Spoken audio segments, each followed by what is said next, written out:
कहानी की शुरुआत होती है आयरलैंड में, जहाँ बहुत सारी पुलिस की गाड़ियों ने एक बंगले को हर तरफ से घेर लिया। ये घेराबंदी उन्होंने बंगले के मालिक अर्थमीज की तलाश करने के लिए की थी, जिसे सरकार ने दुनिया का सबसे खतरनाक चोर घोषित कर दिया था। तभी एक रिपोर्टर की नजर पड़ी कि एक चोर को पुलिस वालों ने पकड़ लिया है, जिसे पूछताछ के लिए ले जाया जा रहा था। उस चोर को पुलिस वाले बंगले से मीलों दूर समुद्र के एकदम बीचों बीच ले गए। वहाँ पर उससे पूछताछ शुरू हुई। मल्च नाम के इस आदमी को पुलिस वालों ने सवालों के जवाब देने के लिए मजबूर किया। अब पुलिस वाले पूछने लगे कि अर्थमीज कहाँ पर है, लेकिन मल्च ने इस बात के जवाब में कहा कि अभी तो तुम ये जानते ही नहीं कि सब के पीछे का मास्टरमाइंड है कौन, क्योंकि असल में बाप नहीं, उसका छोटा सा बेटा, उसका नाम भी अर्थमीज फाउल है, वो इस सब के पीछे है। फिर हम अर्थमीज नाम के उस लड़के को देखते हैं। उसे स्कूल जाना बिल्कुल भी पसंद नहीं था, लेकिन उसकी वजह बाकी सबसे बहुत अलग थी। सिर्फ 7 साल की उम्र में उसे अपनी टीचर्स से बहुत ज्यादा पता था। वो उनसे ज्यादा होशियार था, और तो और वो चेस का वर्ल्ड चैंपियन रह चुका था।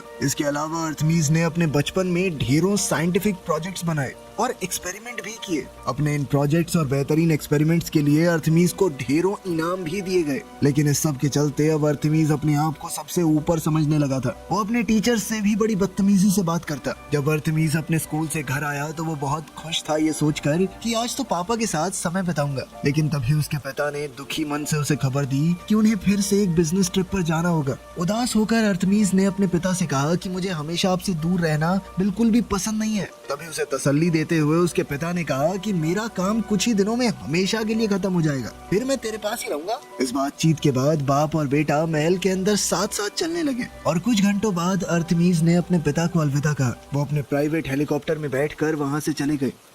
अगली सुबह अर्थमीज हमेशा की तरह अपने कमरे में नींद से उठा। तभी अचानक महल के अंदर उसे किसी के जोर से चीखने की आवाज सुनाई दी। अर्थमीज जल्दी से ये देखने गया कि आखिर ये आवाज है किसकी। तभी अर्थमीज की नजर डोमोवॉय पर पड़ी, जो कि फाउल परिवार का एक बॉडीगार्ड है। उसके पिता ने डोमोवॉय को उसकी रक्षा के लिए वहां पर छोड़ा था। डोमोवॉय परेशान सा होकर किसी से फोन पर बात कर रहा था। इस सब के बावजूद अर्थमीज ब्रेकफास्ट करने के लिए हॉल में चला गया। अचानक उसने टीवी पर एक खबर देखी, जिसमें बताया जा रहा था कि अर्थमीज फाउल कोई बिजनेसमैन नहीं है, बल्कि सरकार ने उसे दुनिया का सबसे बड़ा चोर घोषित कर दिया है। पुलिस का मानना है कि ये आदमी मशहूर म्यूजियम से चोरियां करता है, और उसने इंसानी इतिहास की सबसे कीमती चीजें चुरा रखी हैं। और बात ये फैल रही थी कि अर्थमीज का कहीं भी कोई ठिकाना नहीं मिल रहा। पुलिस को उसकी लग्जरी यार्ड भी समुद्र के बीच लावारिस हालत में मिली। इस वजह से पूरी घटना और भी ज्यादा पेचीदा बन गई। ये सारी खबरें सुनकर लड़का बेचैन होने लगा। वो अपने पिता के पीछे जाना चाहता था, लेकिन डोमोवॉय ने उसे पकड़ा।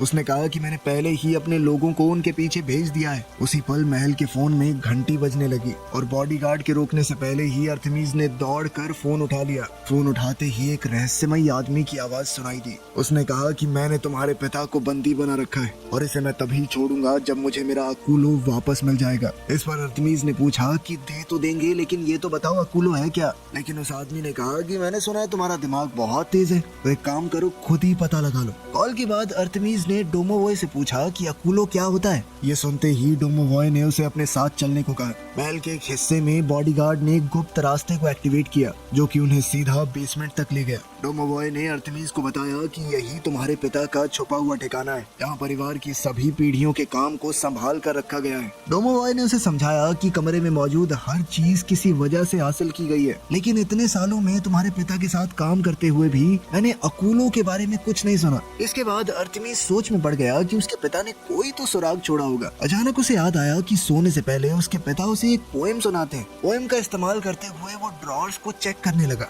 इस तरह अर्थमीज को एक डायरी मिली। डायरी को पढ़ते हुए उसे आखिरी पन्ने पर कुछ लिखा हुआ मिला। उसके पिता ने उस शख्स के बारे में लिखा था जिसे अकूलों की चोरी के बारे में पूरी जानकारी है। उसी पल अर्थमीज को याद आया कि उसके पिता उसे हमेशा से एल्व्स और जादुई लोगों की कहानियां सुनाया करते थे। अपने पिता की डायरी पढ़कर उसे यकीन हो गया कि ये सभी जीव असल जिंदगी में मौजूद हैं। इंसानों की पहुंच से काफी दूर ये जादुई जीव रेफ्यूजी सिटी नाम की जगह पर अपनी जिंदगी जीते हैं, जो एल्व्स का घर है। अब एल्व्स की दुनिया में हम कैप्टन हॉली को देखते हैं, जो एक मीटिंग के लिए जा रही थी। तभी उसने देखा कि अकूलों की तलाश से जुड़ी हुई खबरें लगातार जनता को बताई जा रही हैं, जिससे लोगों को ये पता चल जाएगा कि ये चीज जादुई दुनिया के लिए कितनी जरूरी है। थोड़ी देर बाद हॉली मल्च से मिली। मल्च ने अपनी सजा से छुटकारा पाने के लिए हॉली से मदद मांगी। उसे चोरी के इल्जाम में अंदर किया जा रहा था। उसने कहा कि हम दोनों मिलकर क्या गजब की टीम बनाएंगे। मेरी चोरी करने की कला और तुम्हारे जादू को एक साथ जोड़कर हम क्या कुछ नहीं कर सकते। लेकिन हॉली ने मल्च की बातों को अनसुना कर दिया और बिना ज्यादा ध्यान दिए वहाँ से चली गई।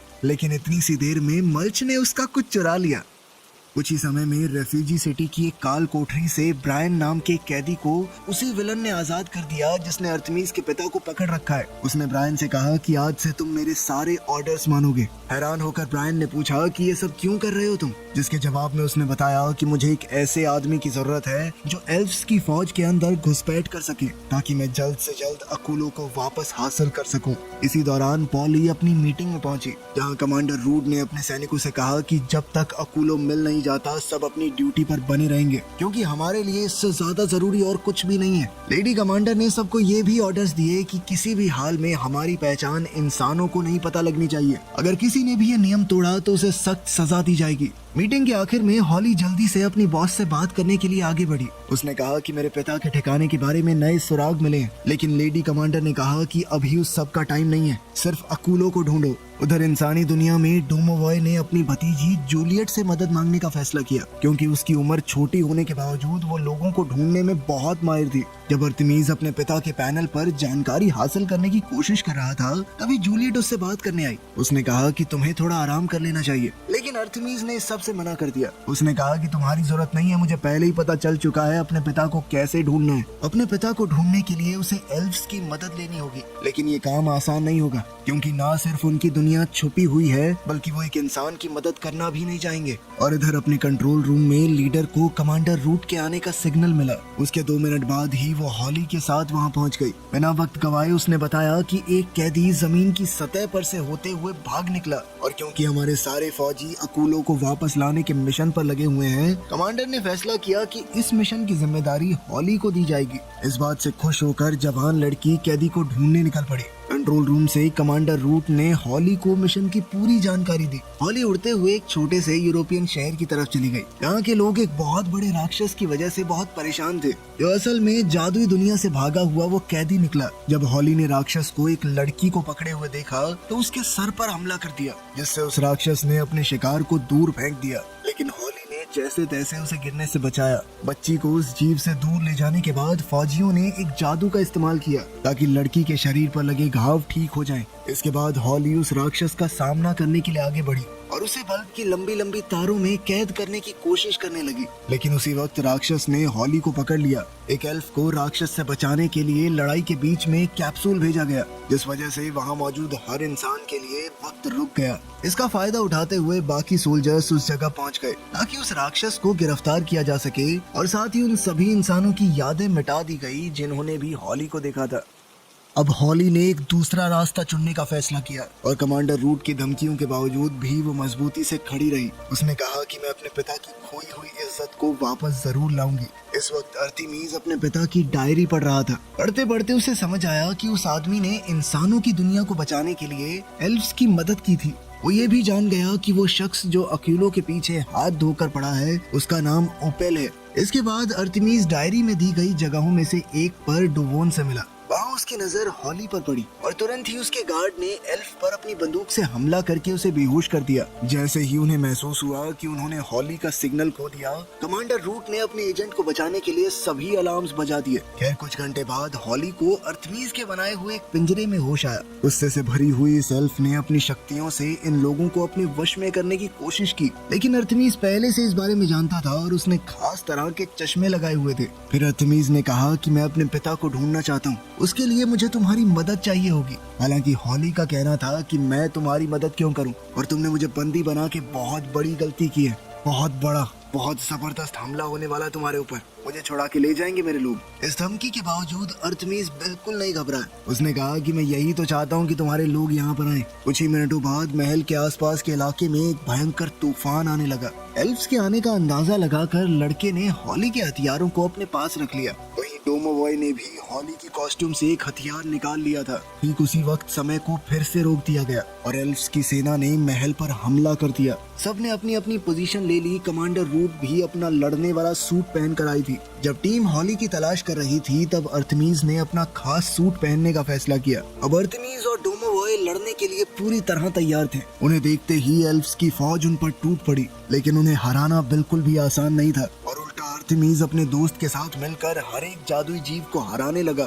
थोड़ी देर बाद अर्थमीज ने एक फौजी का हेलमेट उठाया और उसने कमांडर से कहा कि अगर हॉली को जिंदा देखना चाहते हो तो अंदर आओ बात करने। कोई और रास्ता न देखकर रूट अर्थमीज से बात करने के लिए महल के अंदर दाखिल हुई। अंदर आकर रूट ने सीधे तौर पर कहा कि हमारी फौज बहुत बड़ी है, कब तक लड़ लोगे? अगर तुम नहीं माने तो इस बार हमला पूरी ताकत से होगा। इस चेतावनी के बावजूद लड़का बिल्कुल नहीं डरा। उसने कहा कि अगर दोबारा हमला हुआ तो मैं दुनिया के सामने एल्फ्स के होने का राज खोल दूंगा। इसके बाद अर्थमीज ने साफ तौर पर कहा कि मैं हॉली को तभी छोड़ूंगा अगर तुम अकूलों को मेरे हवाले कर दो। लेकिन रूट कहती है कि ऐसा कभी नहीं होगा। जिसके बाद लड़के ने एल्फ्स को अपना फैसला बदलने के लिए 15 मिनट का वक्त दिया। अब पानी सर से ऊपर जा चुका था तो कमांडर ने एक खास ऑर्डर दिया। इसके बाद जेल से मल्च को आजाद कर दिया गया और उसे वहां से सीधा जंग के मैदान में भेज दिया गया।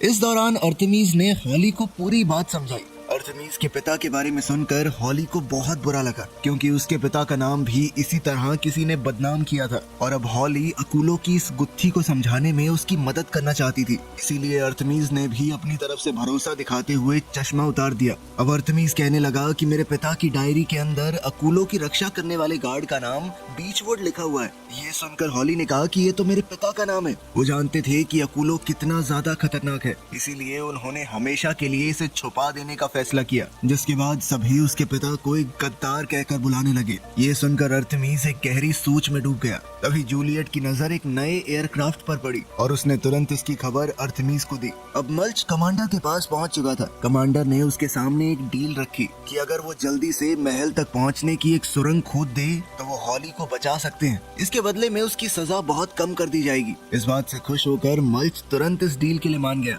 इसके बाद मल्च सीधा महल के पास वाले समुद्री किनारे पर पहुंचा। उसने अपने मुंह को बहुत ज्यादा ही खोल दिया और धड़ाधड़ मिट्टी खाने और खोदने लगा और कुछ ही सेकंडों में वो महल के अंदर पहुंच गया था। ये घुसपैठ देखते ही डोमोवॉय ने अर्थमीज को खबर दी और वो तुरंत समझ गया कि इसे हॉली को बचाने के लिए भेजा गया होगा। लेकिन किसी की मदद करने से पहले मल्च को चोरी चकारी की आदत थी। उसने जल्दी ही महल के अंदर एक खुफिया जगह को ढूंढ निकाला और अर्थमीज ने भी डोमोवॉय से कहा कि उसे कंपार्टमेंट को खोलने दो, क्योंकि उसके अंदर जो कुछ भी है शायद हमें उसकी जरूरत पड़े। अब अर्थमीज ने हॉली से कहा कि अगर हम मिलकर काम करें तो ये पता लगा सकते हैं कि आखिर मेरे और तुम्हारे पिता के साथ क्या हुआ था। कुछ देर बाद मल्च ने खुफिया कमरे का सबसे मेन दरवाजा खोला और अपने जादू का इस्तेमाल करके अपने सर के बालों की लटों को काबू में कर लिया ताकि वो लोहे की बनकर सिक्योरिटी स्क्रीन को पार कर सके। कंपार्टमेंट खुलते ही मल्च के हाथ वो चीज लगी जिसे सब ढूंढ रहे थे। जल्द ही अर्थमीज और हॉली भी वहां पहुंच गए। तभी एल्फ ने अर्थमीज को समझाया कि तुम इसका इस्तेमाल अकेले नहीं कर सकते, क्योंकि इसकी जादुई शक्तियां तुम्हारी जान ले लेंगी। इससे पहले लड़का अकूलों के बारे में कुछ और समझ पाता, मल्च ने इस सब की खबर कमांडर तक पहुंचा दी। ये बात किसी तरह ओपेल तक भी पहुंच गई थी, तो उसने अपने सोल्जर ब्रायन को वहां पर भेजा।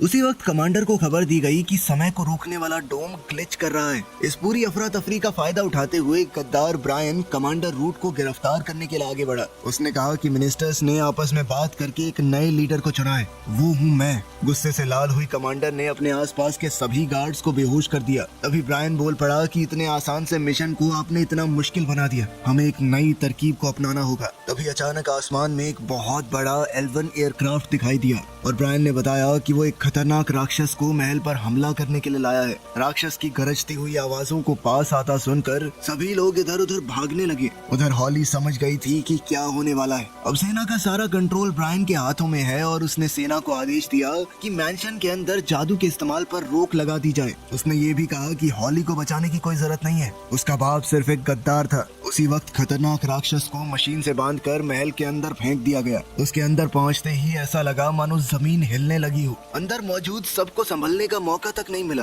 डोमोवॉय महल के कमरों में भागता हुआ राक्षस का ध्यान भटकाने लगा। वहीं अर्तेमिस और जूलियट मिलकर सोचने लगे कि इस राक्षस को कैसे खत्म किया जाए। इस भागा दौड़ी में हॉली झूमर में फंस गई। मल्च उसे बचाने के लिए भागा, लेकिन वो खुद भी उसके पास जाकर लटक गया। अपने साथियों को बचाने के लिए अर्तेमिस और डोमोवॉय सोफे को खींचकर उन दोनों के नीचे ले आए, लेकिन उसी वक्त वो राक्षस जूलियट का पीछा करते हुए सामने आ गया। गुस्से में वो सारे सामान को उठाकर फेंकने लगा, जिस वजह से बॉडीगार्ड भी दूर जा गिरा। इसके बाद मल्च राक्षस की पीठ पर कूद गया, लेकिन राक्षस ने उसे सीधा उठाकर सीढ़ियों की तरफ फेंक दिया। अकुलो को सुरक्षित रखने के लिए मल्च ने उसे निगल लिया और चिल्लाकर अपने साथियों को कहने लगा कि दूसरी मंजिल की बालकनी की तरफ जाओ। जूलियट ने तुरंत हॉल के उस पार दौड़ने की कोशिश की, लेकिन राक्षस ने उसे रोक दिया। लेकिन तभी हॉली ने उसकी मदद करते हुए उसे बचा लिया और जूलियट किसी तरह अर्तेमिस के साथ एक कमरे तक पहुंच पाई। अब अर्तेमिस ने उस दानव पर गोली चलाई और इससे पहले कि वो राक्षस अर्तेमिस और जूलियट पर हमला करे, डोमोवॉय सामने आ गया और उसने एक बड़े से सांड के सर का इस्तेमाल करते हुए राक्षस पर हमला कर दिया। लेकिन राक्षस बहुत ज्यादा ताकतवर था। उसने बड़ी ही आसानी से डोमोवॉय को गिरा दिया। जब हॉली ने देखा कि राक्षस ने अर्तेमिस को पकड़ लिया है, तो उसने झूमर से कमरे की खिड़की को तोड़ दिया। इसके तुरंत बाद अर्तेमिस ने राक्षस के चंगुल से निकलने के लिए खिड़की से छलांग लगा दी। वहीं जूलियट और डोमोवॉय ने भी ऐसा ही किया, लेकिन डोमोवॉय गलती से नीचे फर्श पर गिर गया, जबकि लड़की लटकी रह गई। अर्तेमिस की मदद से हॉली ने अपने आप को आजाद किया और जैसे ही राक्षस झूमर की तरफ कूदा, वैसे ही दोनों उस पर साथ मिलकर हमला करने के लिए अलग अलग हो गए। फायरिंग के दौरान अर्तेमिस ने अपना जादुई हथियार गलती से फर्श पर गिरा दिया और वो जल्दी से उसे उठाने के लिए दौड़ा, लेकिन उसी पल झूमर धीरे धीरे टूटने लगा। ये सोचकर कि कहीं अर्तेमिस को कुछ न हो जाए, डोमोवॉय उसे बचाने के लिए कूद पड़ा। उसने अर्तेमिस को तो हटा दिया, लेकिन वो राक्षस उसके शरीर पर गिर पड़ा। घबराहट में अब सभी लोग डोमोवॉय को बचाने का रास्ता ढूंढने की कोशिश करने लगे। रोकने वाला डोम अब बिखरने लगा था, जिस वजह से एल्वन सेना को बहुत नुकसान हो रहा था। डोमोवॉय को राक्षस के शरीर के नीचे से निकालने के बाद अर्तेमिस ने हॉली से कहा कि प्लीज मेरे दोस्त को बचा लो, लेकिन हॉली ने बड़े अफसोस के साथ कहा कि जादू यहाँ पर बंद है, मैं चाहकर भी कुछ नहीं कर सकती। लेकिन डोमोवॉय ने कहा कि सब कुछ ठीक है, मेरी चिंता मत करना। बाहर एल्फ्स की सेना के कैप्टन ने कहा कि जिन लोगों को मरना था वो मर चुके होंगे, बहुत देर हो चुकी है राक्षस को अंदर गए हुए, तो अब हॉली का जादू उसे वापस दे दो, क्योंकि उसके हिसाब से खतरा टल चुका है। जैसे ही हॉली को महसूस हुआ कि उसका जादू वापस आ गया है, तो उसने एक पल भी बर्बाद नहीं किया और डोमोवॉय को अपने जादू से दोबारा ठीक कर दिया। उसी वक्त एल्वन सेना पीछे हटने लगी, क्योंकि डोम पूरी तरह टूट चुका था और इधर सभी लोग महल की बालकनी में आ गए। मगर जैसे ही उन्हें खतरे का एहसास हुआ, तो अर्तेमिस, जूलियट और डोमोवॉय महल के अंदर की तरफ भागे, जबकि हॉली और मल्च बाहर की तरफ चले गए। हवा में फंसे हुए एक मछुआरे को बचाने के बाद जब हॉली ने वहाँ से निकलने की कोशिश की, तो वो पानी के बवंडर में फंस गई। वहीं दूसरी तरफ मल्च सुरंग बनाकर जमीन के नीचे घुस गया ताकि वो खुद को बचा सके। बाहर हॉली बिना किसी नुकसान के किसी तरह बवंडर से बाहर निकली। उसी वक्त समय को रोकने वाला वो डिवाइस पूरी तरह खराब हो गया, जिस वजह से आसमान में एक जबरदस्त धमाका हुआ और रेफ्यूजी सिटी से कमांडर ने हॉली को तुरंत वापस आने का ऑर्डर दिया। लेकिन हॉली ने वापस आने से साफ मना कर दिया और महल के अंदर अर्तेमिस के पास चली गई। उसने ठान लिया था कि अपने पिता का नाम साफ किए बिना वापस नहीं जाएगी। अब उन लोगों के पास अकुलो है, इसीलिए सब मिलकर लाइब्रेरी में इकट्ठा हुए और हॉली अकुलो की शक्तियों का इस्तेमाल करके अर्तेमिस के पिता को बचाने की कोशिश में लग गई। तभी ओपेल ने अर्तेमिस से कहा कि तुम अपने मिशन में नाकामयाब रहे, मेरे पास अब तक अकुलो पहुंचा नहीं है, इसीलिए मैं तुम्हारे पिता को हमेशा के लिए खत्म कर दूंगी। उधर हॉली पूरी कोशिश कर रही थी कि अर्तेमिस के पिता को यहाँ पर ले आए, लेकिन उससे पहले ही ओपेल ने जबरदस्त हमला करके अर्तेमिस के पिता को मार दिया। ये सोचकर कि अकुलो उसके पिता को वापस नहीं ला पाया, अर्तेमिस अंदर से टूट गया और अपने पिता को पुकारते हुए महल में इधर उधर दौड़ने लगा। हॉली ने भी अपने दोस्त की मदद ना कर पाने के लिए माफी मांगी, मगर तभी महल के कमरे में हैरान कर देने वाला जादू हुआ। अर्तेमिस तुरंत उस कमरे की तरफ दौड़ा जहां उसकी अपने पिता से मुलाकात हुई और उन्होंने फट से उसे गले लगा लिया, जबकि दूसरी तरफ ओपेल बौखला गया और गुस्से में जोर जोर से चीखने लगा। जब अर्तेमिस के पिता हॉली से मिले तो उन्होंने हॉली को बताया कि मैं और तुम्हारे पिता मिलकर काम किया करते थे। तुम्हारे पिता कोई गद्दार नहीं थे, वो मेरा एक बहुत बहादुर दोस्त था जिसने एल्फ्स के दुश्मनों से अकूलों की रक्षा करने में बहुत मदद की। फिर अर्थमीस के पिता ने हॉली को ओपेल के किए हुए सभी गलत कामों के बारे में बताया, उसे ये बताते हुए कि तुम्हारे पिता की आखिरी इच्छा यही थी कि ये लिस्ट मेरी बेटी को दे दी जाए। दोबारा मिलने पर डूमोबॉय ने अपने बॉस को इमोशनल होकर गले लगाया और जाने से पहले हॉली अर्थमीस के पास आई, जहां दोनों ने अलविदा कहते हुए एक दूसरे का हाथ थाम लिया। हॉली ने वापस पहुंचकर कमांडर को ये पूरी बात बताई और अपने पिता का नाम साफ किया। सभी सबूतों को देखने के बाद हॉली को प्रमोट कर दिया गया और इस जांच का पूरा जिम्मा अब उसी के सर पर था। वहीं दूसरी ओर अर्थमीस ने भी ओपेल को फोन किया कि तुम्हें पकड़ने का कोई ना कोई तरीका मैं जरूर ढूंढ लूंगा, जिसके बाद वो अपने पिता के साथ एक हेलीकॉप्टर में बैठकर उड़ गया। कुछ देर बाद उन्होंने मल्च को भी उठा लिया जो अब उनके साथ था। वीडियो पसंद आई तो लाइक कर देना, चैनल को सब्सक्राइब कर लेना। मिलते हैं अगली वीडियो में।